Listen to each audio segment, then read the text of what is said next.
Así inicia esa noticia en profundidad. Qué placer estar de nuevo con ustedes. Soy Tatiana Pérez y les saludo desde nuestra sede central. En Caracas, en Venezuela, a partir de este momento, 3 temas son noticia. Los vemos en titulares, el primero de ellos es Noticia Venezuela. Por lo legal todo, por las malas nada. Con esta frase, el presidente de la Nación, Nicolás Maduro, da la bienvenida al cargamento de apoyo técnico de la Cruz Roja Internacional, que ya precisamente está en Caracas, sobre ese papel de la cooperación internacional y también los intentos de desacreditarla para afectar al país. Hablamos hoy en Noticia, lo analizamos. Segundo tema que es noticia, Brasil. El gobierno del presidente Bolsonaro anuncia su salida de UNASUR y se suma a la conformación oficial de PROSUR. Estos nombres, realmente muy parecidos, encierran grandes diferencias, un asunto que profundizamos. Tercer tema que es noticia, Sudán. Así salimos de América Latina. Continúa la presión sobre el Consejo Militar hasta que se dé un traspaso inmediato de un poder a un gobierno que sea civil. Entre tanto, potencias mundiales reaccionan. Este martes, por ejemplo, Rusia anunció su apoyo a este gobierno, a esta junta militar. Tenemos ese contexto, tenemos el análisis. Noticia casi comienza. Bienvenido, bienvenidas.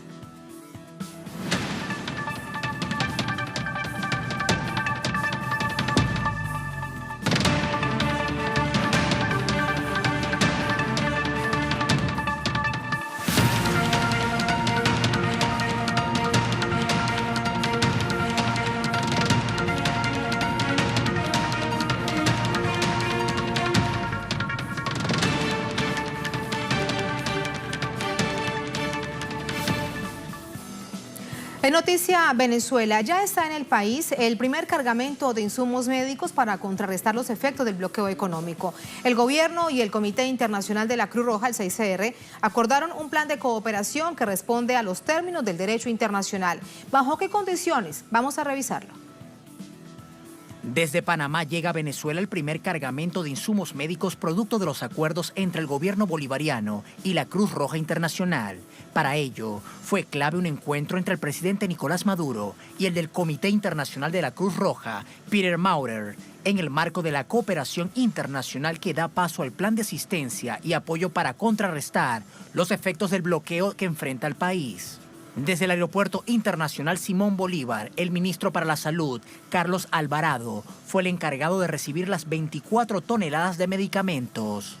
Venezuela no tiene ningún problema para recibir este cargamento, que además viene a suplir un poco lo que es el tema del bloqueo internacional que tenemos en materia de adquisición de insumos, medicamentos y alimentos para los venezolanos y los venezolanos, que con esta ayuda a la cual se asuma ahora la Cruz Roja. En días anteriores recibimos un cargamento también de China, también recibimos cargamentos de Rusia y tenemos mesas de trabajo permanentes con el Sistema de Naciones Unidas y con la OPS para la llegada de medicamentos. En algunos de ellos como mecanismo de adquisición directa y algunos de otros como mecanismo de asistencia técnica humanitaria.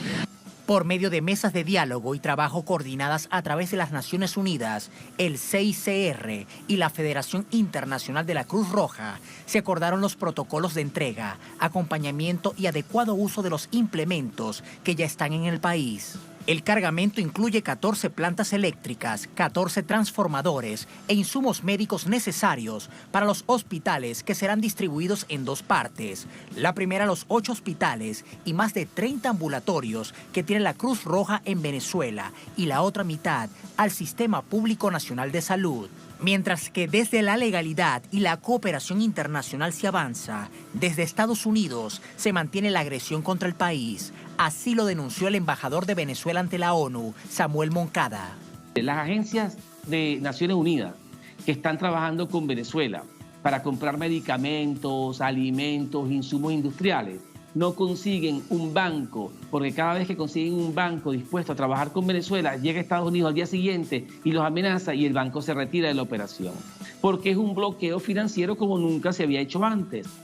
Sin embargo, a través de cada acuerdo de cooperación internacional, el país rompe el cerco. La semana pasada, otro cargamento de insumos médicos proveniente de China llegó al país y de inmediato comenzó su distribución. Seguimos sumando información con nuestra corresponsal en Caracas, Madeleine García. Madeleine, esta noche, a propósito de esto, se ha referido el presidente Nicolás Maduro. ¿Cómo estás? Adelante.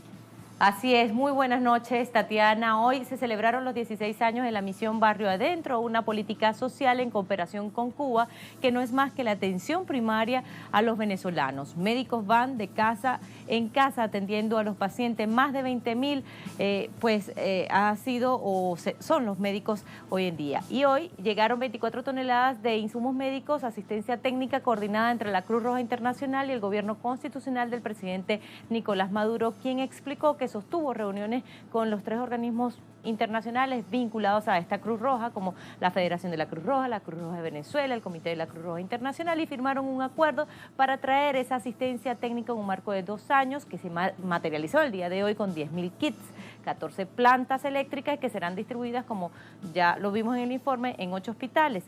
Y 30 ambulatorios. ¿Pero qué dijo el primer mandatario nacional? Bueno, que dentro de la legalidad todo por las buenas, nada por las malas. El chantaje humanitario queda a un lado. Lo que precisamente trató de hacer la oposición venezolana, politizando el ingreso de la ayuda humanitaria el pasado 23 de febrero. Vamos a escuchar lo que dijo el primer mandatario nacional.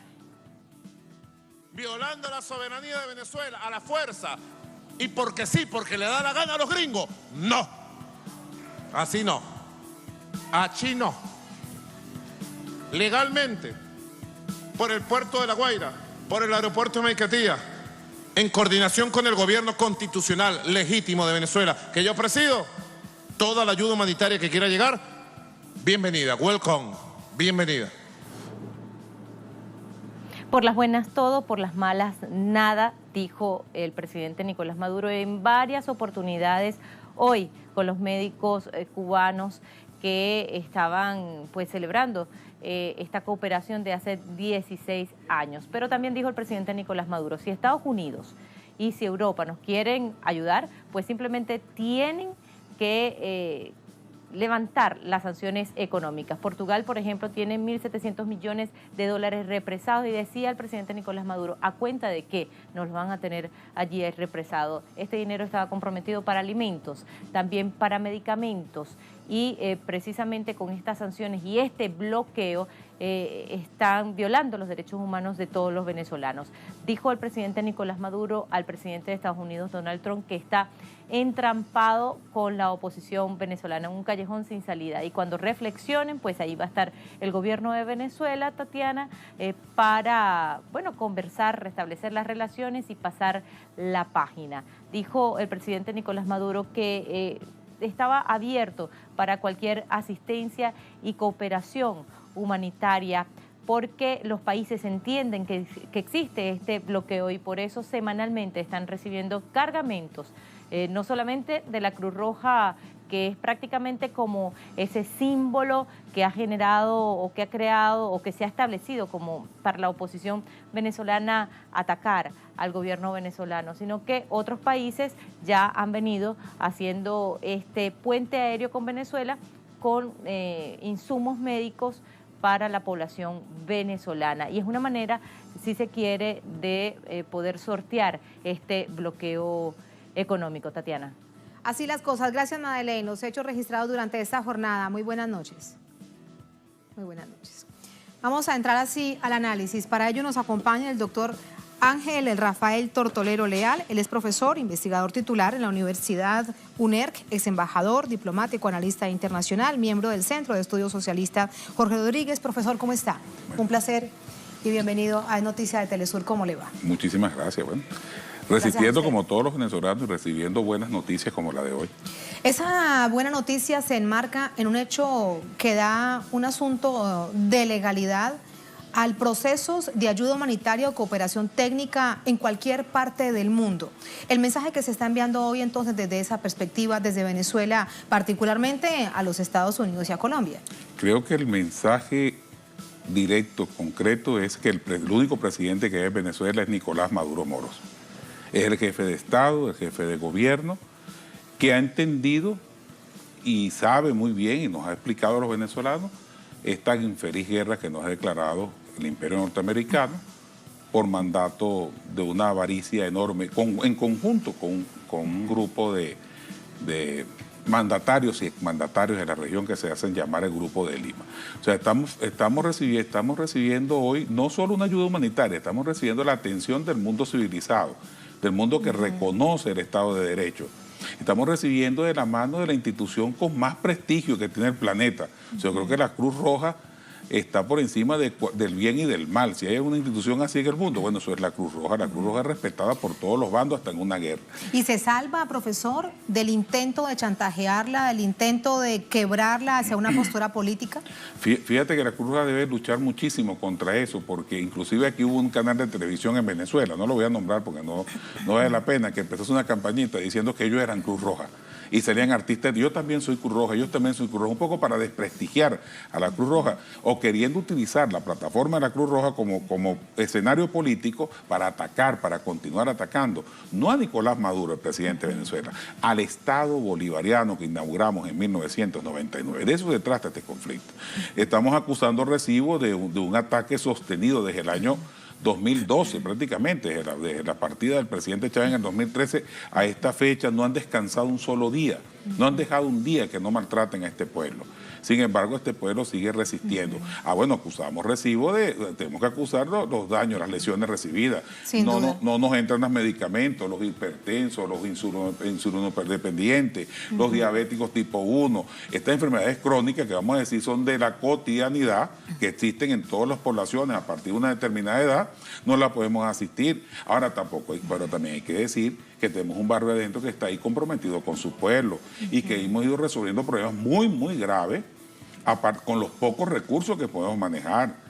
Hoy en día tenemos algo así como 30.000 millones de dólares represados en el mundo, robado, dijo el presidente Maduro con mucha responsabilidad, y yo creo que nadie tiene duda, porque están secuestrados, ¿no? Y si yo le secuestro el dinero a usted y le quito la comida y le quito el gas y le quito la luz y le quito todo y después le digo que lo tengo que ayudar. No, devuélveme mi dinero, dame la libertad para comprar en el mundo como he comprado siempre, déjame pagar mis insumos como siempre los he pagado y santo remedio, será Profesor mejor Ángel, ayuda. sí, cuando vemos hoy que llega desde la cooperación técnica con los protocolos internacionales adecuados, como debe suceder a cualquier nación del mundo, se entiende ahora con absoluta claridad lo que intentaba suceder el pasado 23 de febrero entre Cúcuta y Venezuela, digamos, en esa frontera, cuando intentaban ingresar una supuesta ayuda humanitaria. En ese momento pareciese que a nivel internacional no había una meridiana claridad de lo que pasaba. Hoy, cuando vemos esto y se puede comparar realmente, ¿se entiende? Aspiro que lo entiendan, sobre todo los pueblos lo entienden perfectamente bien y saben que eso no era ayuda humanitaria, que eso era la misma ayuda que recibió Libia, la que recibió Siria, la que reciben los países del mundo que se han atrevido a oponerse al modelo económico norteamericano.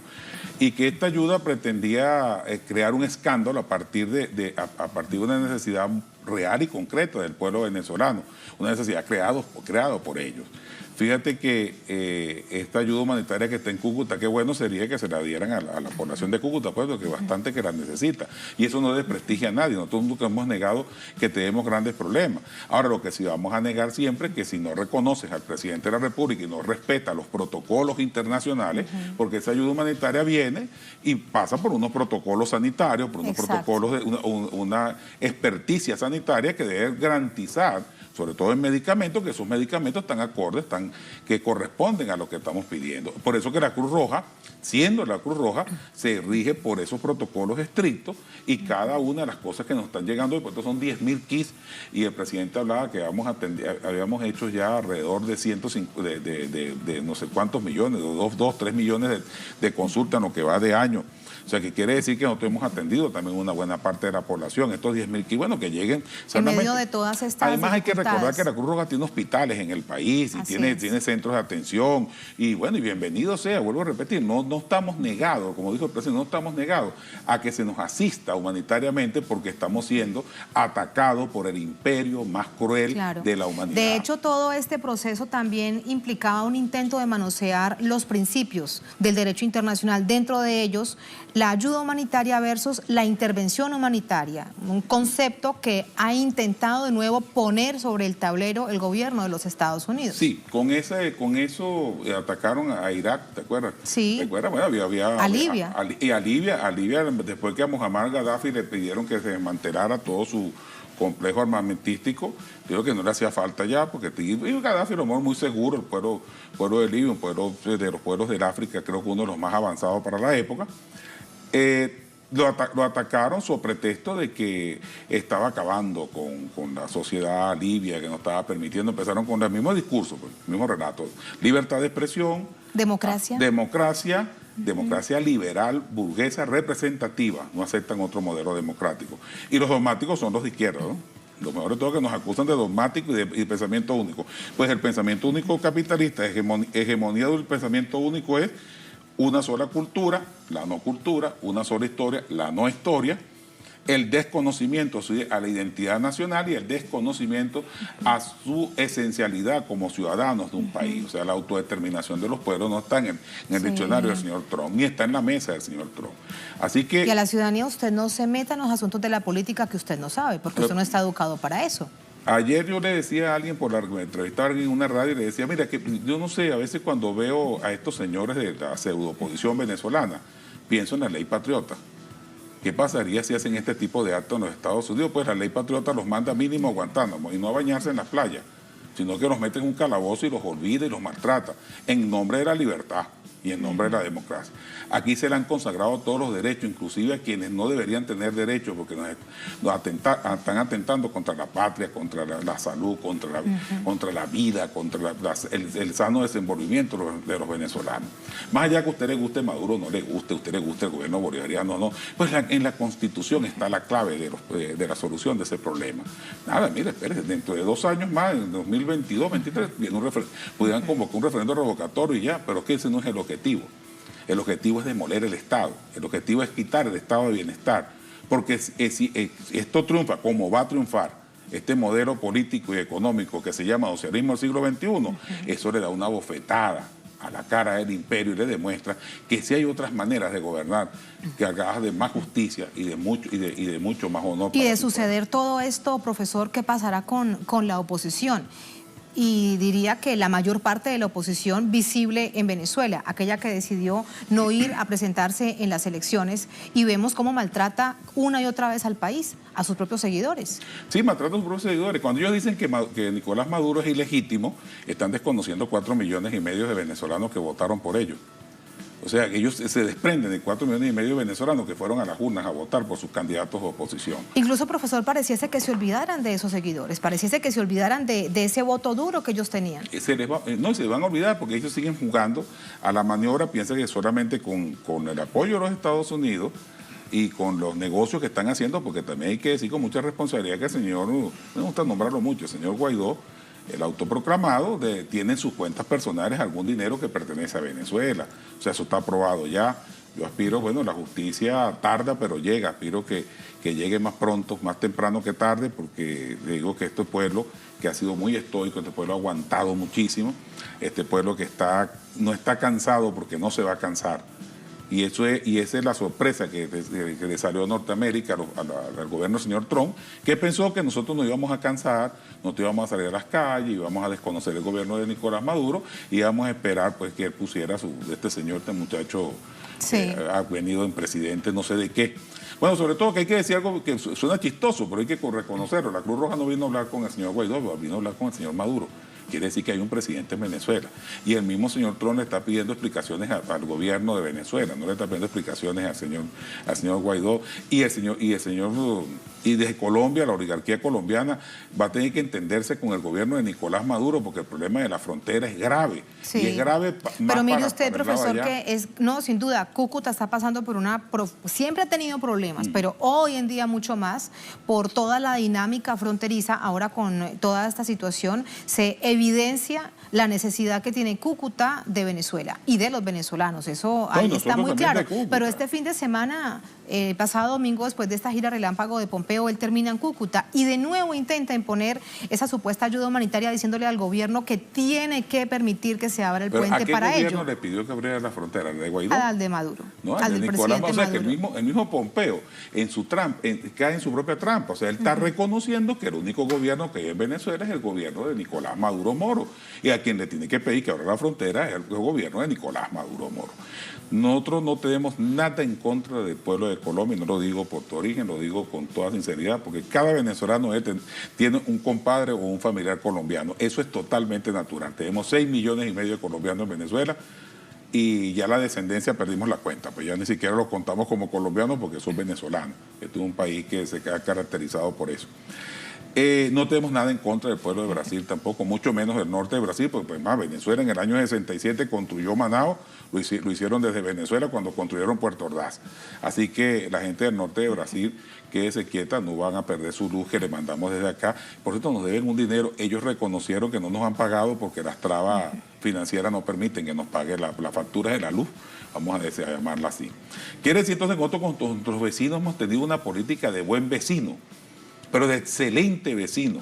Y hemos acogido todas las migraciones económicas, productos de la economía, de la guerra, de los golpes de Estado, de los gobiernos estatales, de toda América. Hubo un tiempo en Venezuela, en los años 80, estaba yo muy muchacho, estaba estudiando en la universidad, y aquí había gente de todas las nacionalidades de América, para no nombrar las generaciones anteriores que fueron todas las nacionalidades europeas. Pero mire usted, con toda esa apertura que siempre ha tenido, como extranjeros los que llegamos nos reciben con los brazos abiertos y nos hacen sentir uno más del país, de la casa, etcétera, etcétera, donde nos encontremos.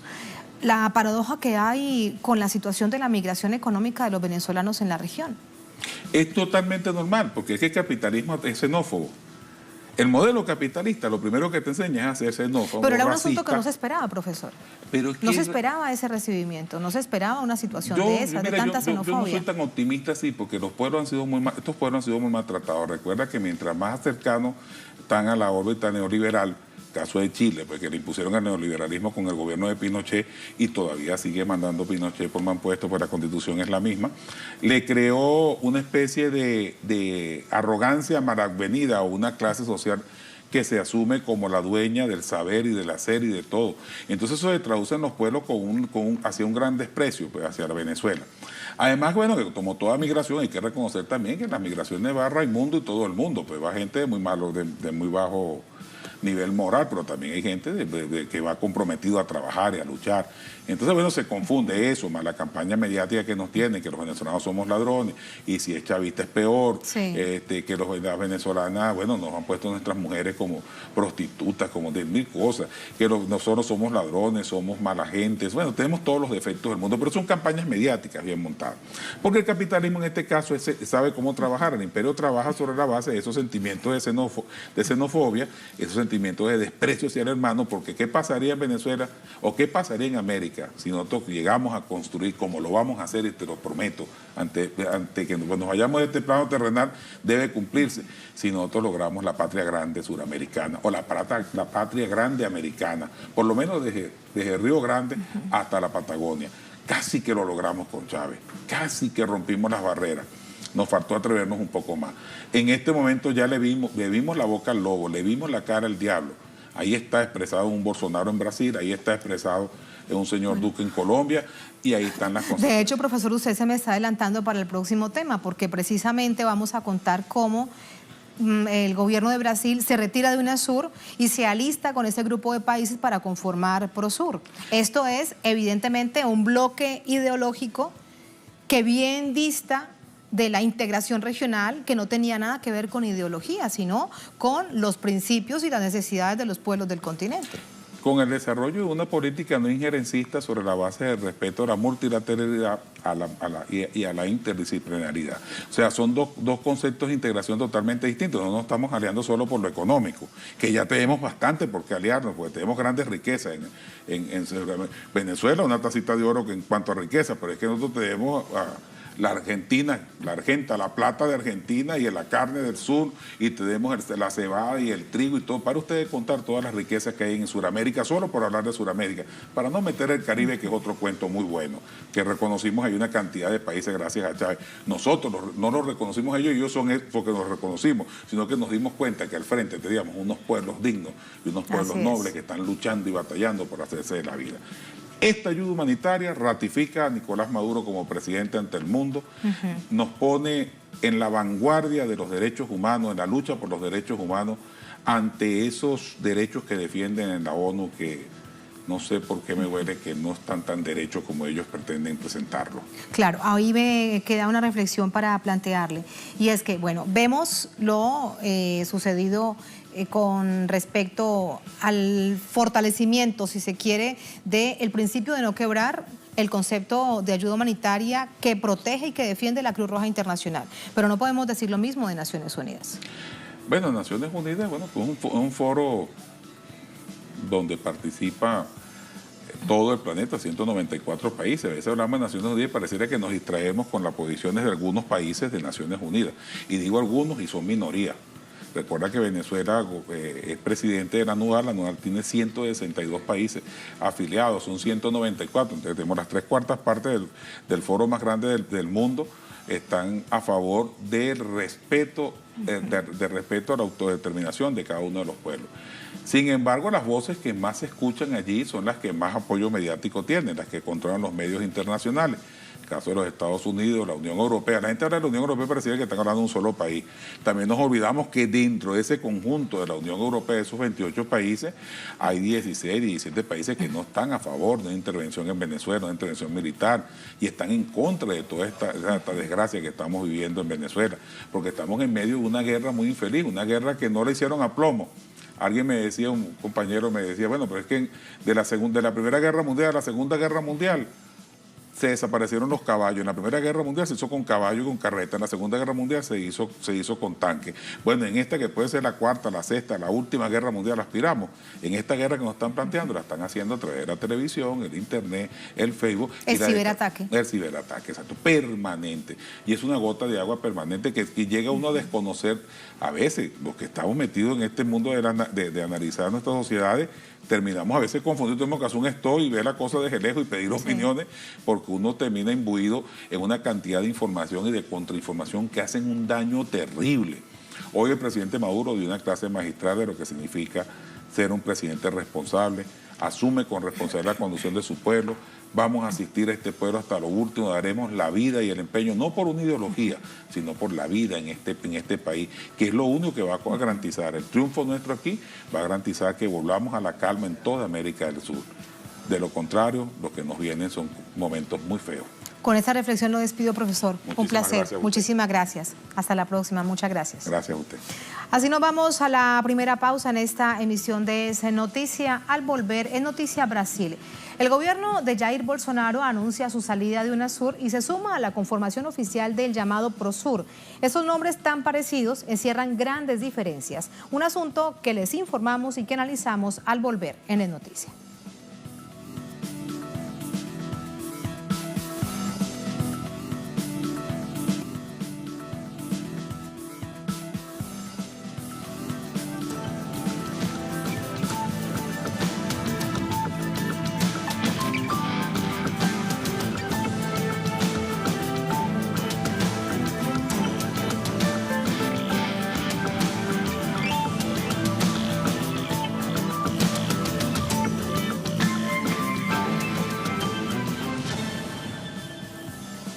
En Noticia Brasil, el gobierno de Jair Bolsonaro anunció el retiro de su país de la Unión de Naciones Suramericanas, la UNASUR, tal como ya lo hicieron otras naciones de la región de esta América Latina, con la intención de conformar un nuevo bloque denominado Foro para el Progreso de Sudamérica, PROSUR.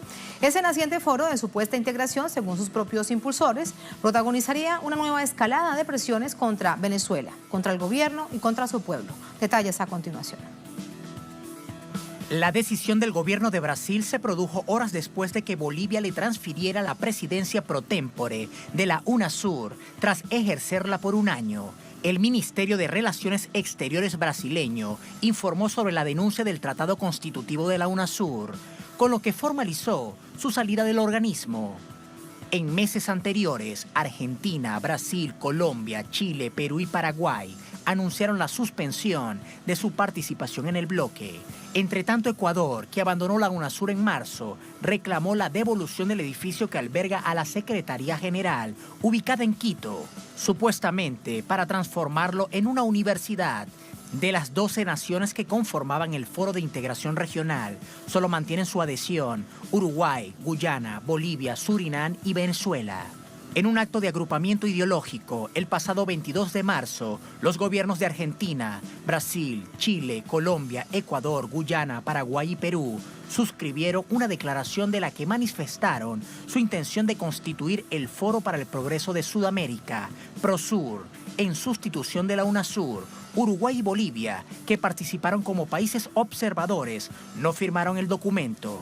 La naciente organización es impulsada principalmente por el presidente de Chile, Sebastián Piñera, y su par colombiano, Iván Duque. En días pasados, Duque aseguró que PROSUR coordinará acciones conjuntas para que termine el gobierno de Nicolás Maduro en Venezuela, un objetivo fundamental para un bloque que tiene como antecedente el Grupo de Lima. En paralelo, los mismos gobiernos hacen labores por romper el mecanismo de integración del Mercado Común del Sur.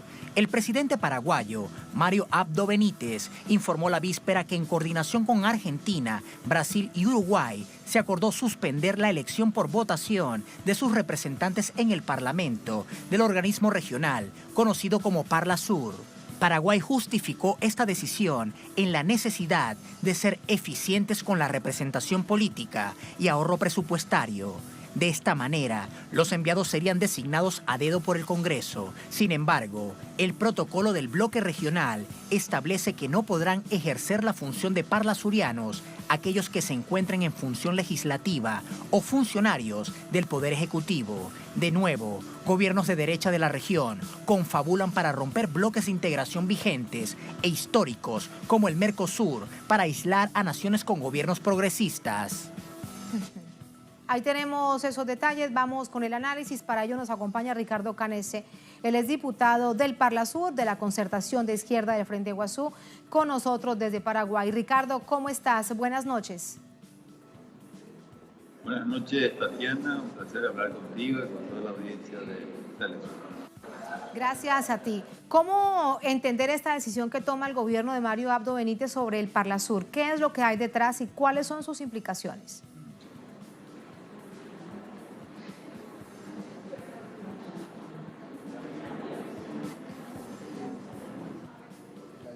Ricardo, lo hemos perdido, eso me dice la producción. Rápidamente vamos a reconectarnos con él. Son dos asuntos para discutir. Una, la decisión que toma el gobierno del presidente Mario Abdo Benítez para cambiar la fórmula de la elección. Ahora será a dedo, prácticamente así, de los diputados del ParlaSur. Ricardo, ¿me escuchas?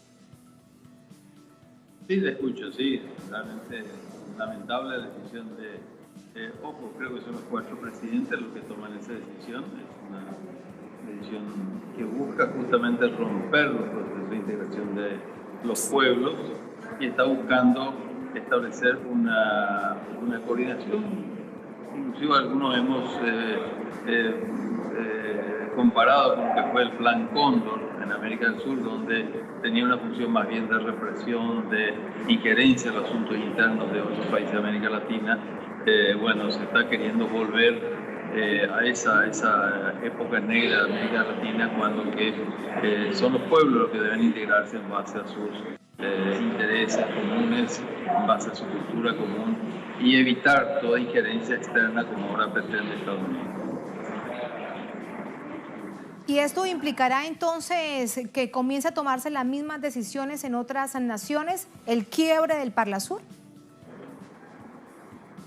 Claro, al buscar reducir, lo que están buscando es reducir la trascendencia, la importancia, la representación popular directa que tiene ahora el ParlaSur y que está en su protocolo, y donde Argentina y Paraguay habían avanzado en ese sentido.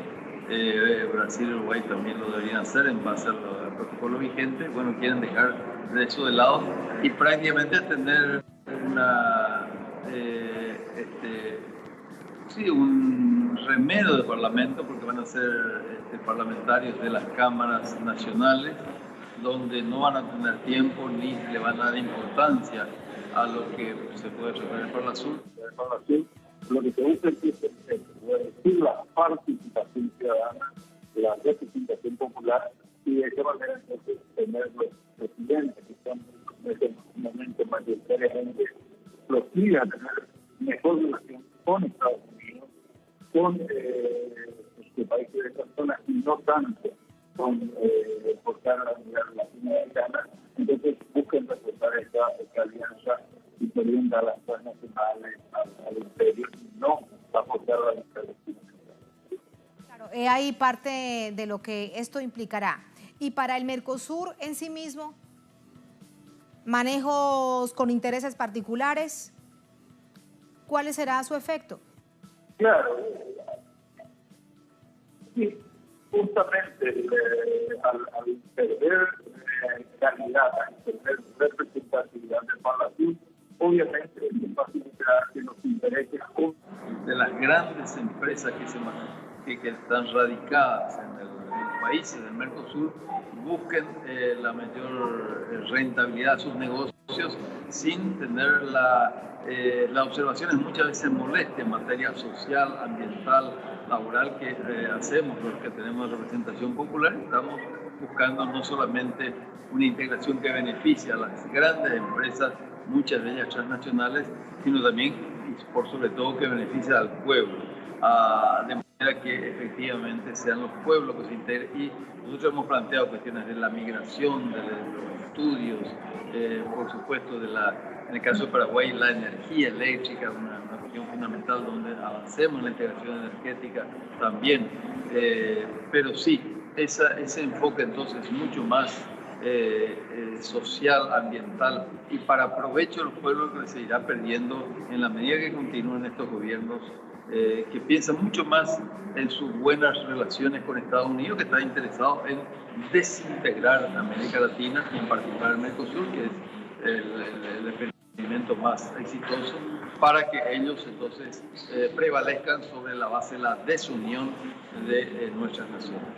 Porque precisamente ahí hay un asunto sobre el que quiero preguntarle su análisis, su reflexión, y es que esto es una decisión tomada por un gobierno de turno, pero no es el Estado en sí mismo. ¿Se tiene o no se tiene en cuenta la decisión del pueblo, en este caso paraguayo? ¿Qué es lo que realmente la gente quiere cuando vemos a un Mercosur que es uno de los bloques históricos de América Latina?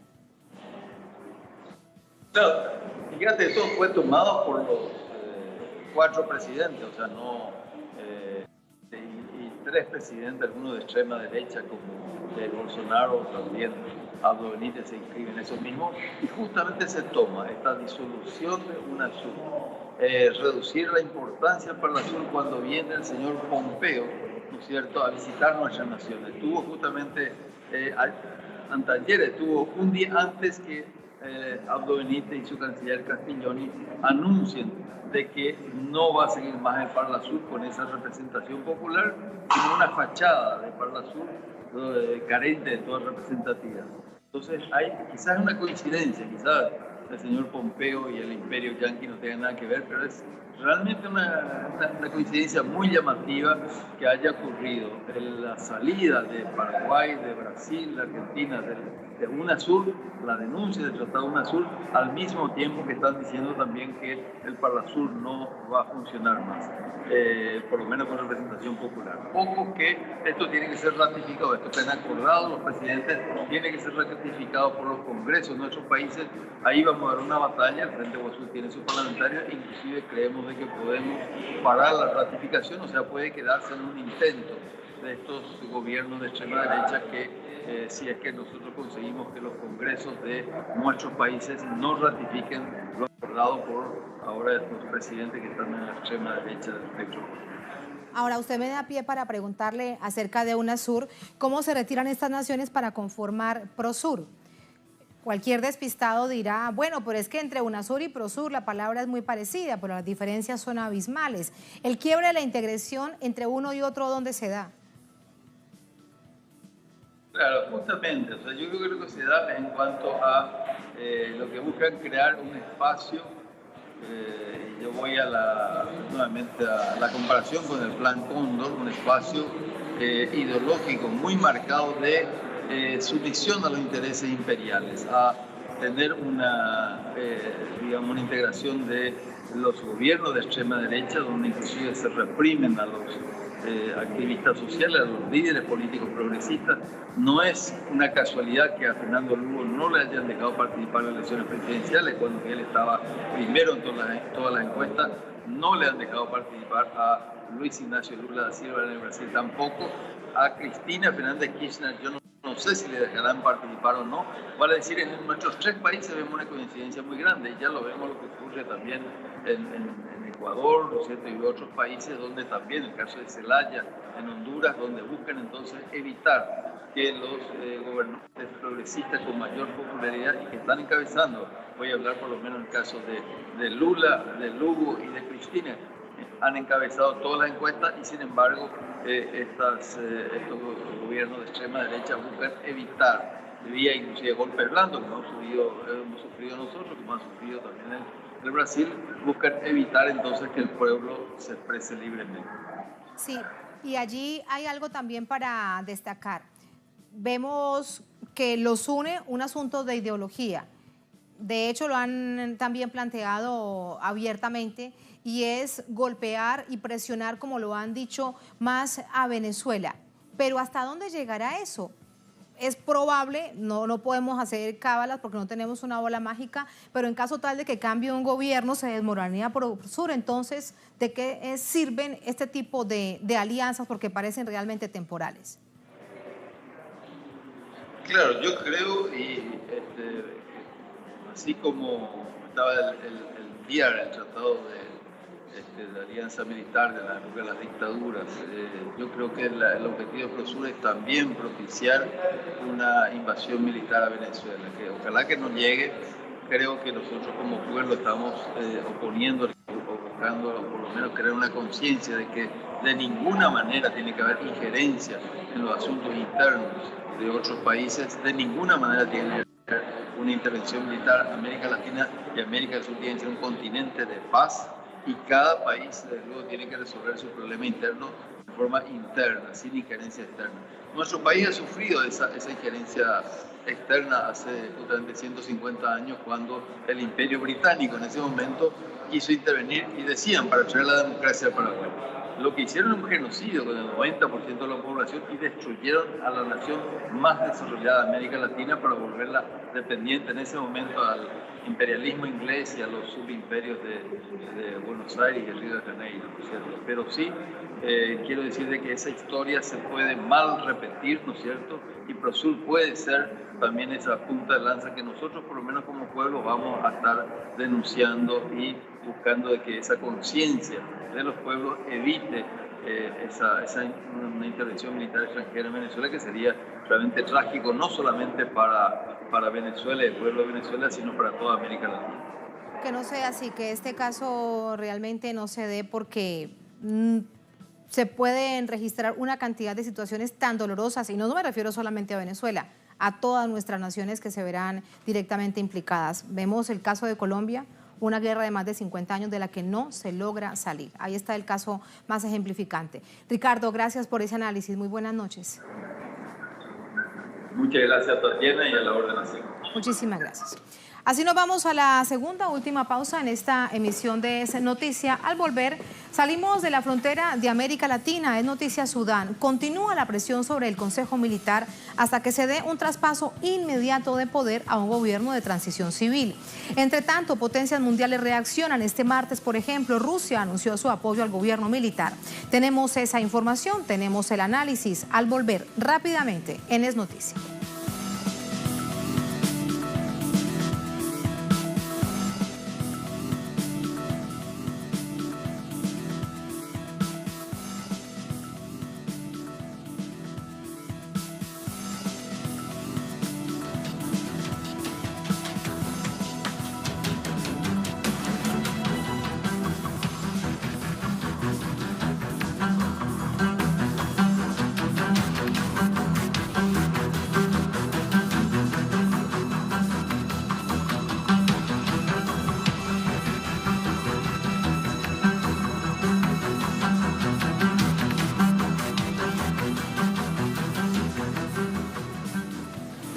En noticias, Sudán, pese a las promesas, se mantienen las protestas para exigir que la Junta Militar traspase de inmediato el poder a un gobierno civil. A nivel internacional, las potencias mundiales toman postura, apoyan el llamado gobierno de transición, aunque hay diferencias entre unas y otras. El nuevo líder de la Junta Militar que gobierna ahora Sudán, Abdel Fattah al-Burhan, anunció una serie de compromisos para calmar las protestas que exigen el nombramiento de una figura independiente y civil para liderar esta transición. Promesas, entre ellas la puesta en libertad de manifestantes detenidos en las movilizaciones, el desmantelamiento de los servicios de seguridad e inteligencia señalados de violación de derechos humanos. Sin embargo, el anuncio que falta no llega. Para los manifestantes es necesaria una transición inmediata y no de 2 años, como lo ha decidido este Consejo Militar de Transición. Ahora, un hecho para recordar. El golpe de Estado contra Omar al-Bashir de la semana pasada tiene una fuerte arista internacional. Vamos a revisar esos detalles. Analistas internacionales señalan que detrás de las movilizaciones contra Omar al-Bashir está la mano de Arabia Saudita, Israel y Estados Unidos. Esto se debe al acercamiento del ahora derrocado presidente tanto a Rusia como a China. Incluso en diciembre de 2018, al-Bashir se reunió con Bashar al-Assad, presidente sirio. Las Fuerzas Armadas de Sudán están equipadas con armamento ruso y al-Bashir mantuvo recientes reuniones con Vladimir Putin. En ese encuentro, el mandatario africano destacó la cooperación rusa con su nación e incluso se comenzó a explorar la posibilidad de instalar una base naval rusa en las costas del Mar Rojo. Si bien Sudán integra la coalición encabezada por Arabia Saudita en Yemen, en los últimos meses había planteado reparos ante las monarquías saudíes que lideran esa coalición. Geopolíticamente, Sudán es clave por su ubicación, ya que se encuentra en el Cuerno de África, muy cercana al Mar Rojo, sitio de paso al Canal de Suez. La secesión en 2011 entre Sudán y Sudán del Sur estuvo influenciada fuertemente por los intereses de la Casa Blanca. La mayor parte de las explotaciones petroleras en Sudán estaban en manos de la República Popular China. Estados Unidos tiene intereses petroleros en Sudán del Sur y se proyectaba la construcción de un oleoducto que atravesara Kenia para evitar a Sudán del Norte. En el subsuelo de Sudán y Sudán del Sur se calcula que hay por lo menos 6.400 millones de barriles de petróleo. Otro dato clave es que Sudán es una nación que une el mundo árabe con la África negra. Desde que se dividió Sudán, Washington comenzó a agredirlo e incluso lo sumó a su lista de patrocinadores del terrorismo por haberle dado supuestamente protección a Osama Bin Laden. Y lo planteamos a manera de supuesto porque esta es una información que nunca Estados Unidos confirmó, como ya bien sabemos. Vamos con el análisis. Para ello nos acompaña el doctor Layo Sasdi León Borja. Él es profesor de la Universidad Interamericana de Puerto Rico, analista especializado en asuntos de seguridad, defensa e inteligencia militar, con nosotros desde San Juan. Doctor Layos, ¿cómo está? Muy buenas noches.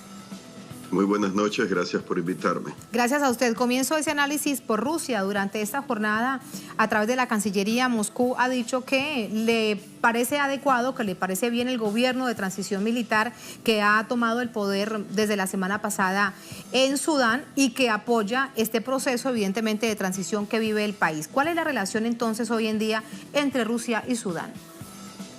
Bueno, se puede decir que Rusia, como otras potencias de la región del cercano oriente, tratan de apresurarse para mantener o fortalecer sus posiciones con el nuevo gobierno, de hecho, de facto, por este Consejo Militar que pues lideró el golpe de Estado contra Omar al-Bashir. Y bueno, como ustedes han mencionado, Omar al-Bashir mantenía estrechas relaciones con Rusia en distintos aspectos, armamento, incluso se llegó a reportar en 2017 que habían adquirido el caza Sukhoi 35, que es avión caza de cuarta generación, plus, como suelen decir, muy cercano al de quinta generación, que son los invisibles al radar en cuanto a su sofisticación. Otros arsenales, otros aviones de combate como el Sukhoi 25, Sukhoi 24 de ataque, cazas MiG-29, cazas MiG-23, bueno, y eso no solamente es la compra, adquisición, mantenimiento, modernización también, eso por un lado. Se hablaba también en 2017 de acuerdos que se habrían pues ya a estas alturas firmado con Rusia, Sudán con Rusia, en el campo de pues el petróleo, la minería, la industria, el comercio, la obtención de tecnología rusa, muy probablemente pues por el problema de las sanciones por parte de Occidente, por los sucesos de Darfur del 2003. Entonces, más aún la explotación del petróleo en vista de que habían perdido los pozos de petróleo ya explotados que ahora tiene Sudán del Sur. Sí, y ahora probablemente, entonces, profesor Layos, usted me cuenta todo esto, lo que uno se pregunta es, estos acuerdos seguramente ya no tienen marcha atrás, ¿y es lo que incomoda a Estados Unidos?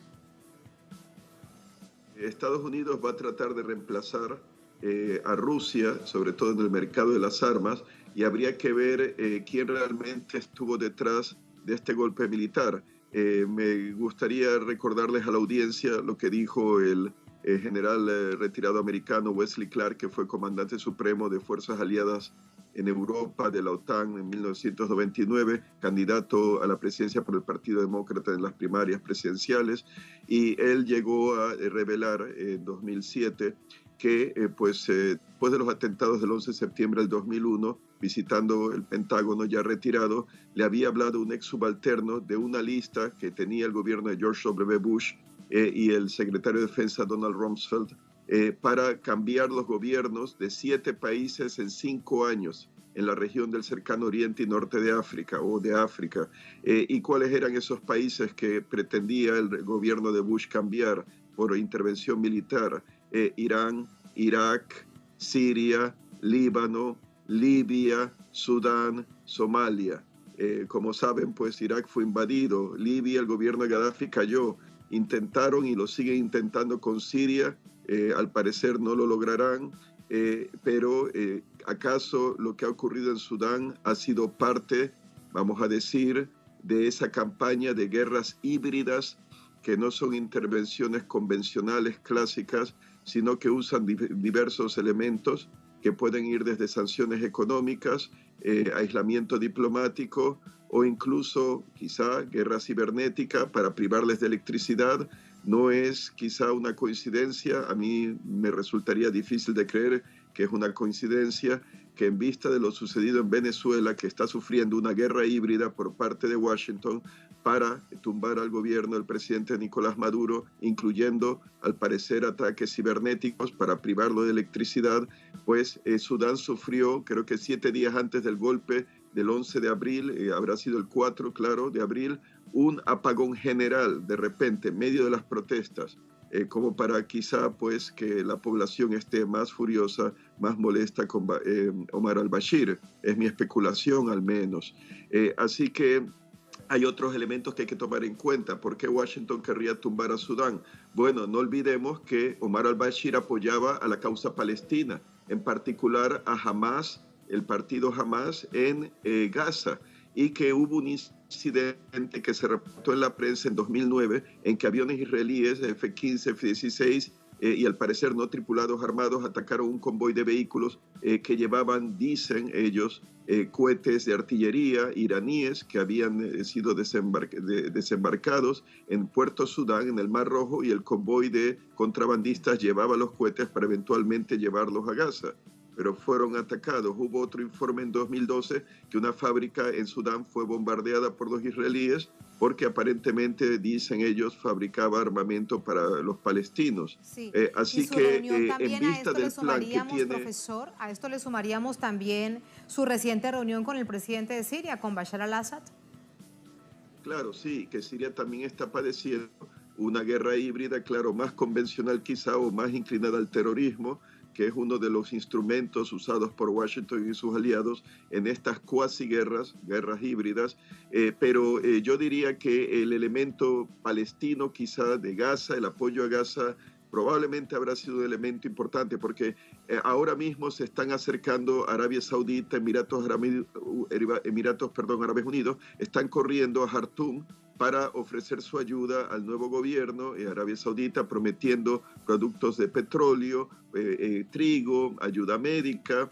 Y no olvidemos, al menos lo que, aunque no sé, creo que no se saben todavía los detalles del llamado plan de paz de Trump, pero lo que creo que se ha filtrado indica que los países árabes del Golfo Pérsico, aliados de Washington, el plan de paz con Palestina, entre Israel y Palestina, sería realmente que los países árabes reconozcan a Israel, tengan plenas relaciones y que Israel se trague básicamente a Palestina, como dijo ya Netanyahu, que no va a haber, para él no va a permitir un Estado palestino independiente y que las colonias ilegales judías en Cisjordania serán anexadas a Israel. Es un paso adelante para tragarse toda Cisjordania. Así que Sudán probablemente era un obstáculo por el apoyo que les estaba dando a Gaza. Así que habrá que ver, estos militares, ¿habrían sido acaso comprados por los americanos? En parte como una guerra híbrida en que hubo agitadores políticos, porque inicialmente el pueblo protestaba por la subida de precios del pan, de la gasolina, a fines de diciembre, pero según he leído en informes de prensa, de repente las protestas se vieron más organizadas y eran de tipo político, querían un cambio de gobierno. Eso a mí me indicaría acción probablemente de operativos del Grupo de Acción Política de la CIA, que tiene que ver con agitación política, propaganda, guerra psicológica, también guerra económica, para precisamente tornar una población hostil hacia su gobierno y precipitar el cambio, como están haciendo en Venezuela también. Así que yo considero que, bueno, habrá que ver cómo actúa el Consejo Militar, qué harán con respecto a Palestina. ¿Habrá un cambio de política exterior o por ser militares pues estarán contentos con el armamento ruso y seguirán con el mismo o van a cambiar de suplidor y van a empezar a adquirir armamento americano? Y ahí se puede ver el cambio entonces geopolítico. Como lo decimos precisamente en el INSER mientras usted nos ofrece estas declaraciones, este análisis, es que la incertidumbre política está permanente, está allí, evidentemente pasan mucho las cosas rápidamente en Sudán, pero también hay que esperar cómo se van moviendo las fichas políticas a nivel interno y a nivel internacional, porque lo que eso también nos ha permitido develar es que por Sudán pasan una cantidad de intereses de la geopolítica mundial. Profesor Layos, un placer y muchas gracias. Gracias por invitarme. Gracias a usted. Gracias también a todos ustedes por habernos acompañado. Ponemos punto final a esta emisión de Noticias. Cerramos nuestra pantalla tradicional. Nos quedamos en redes sociales, @Noticia-Telesur, @TatianaTelesur. Durante esta jornada, otro hecho fue noticia. Con eso los dejamos. Hasta mañana.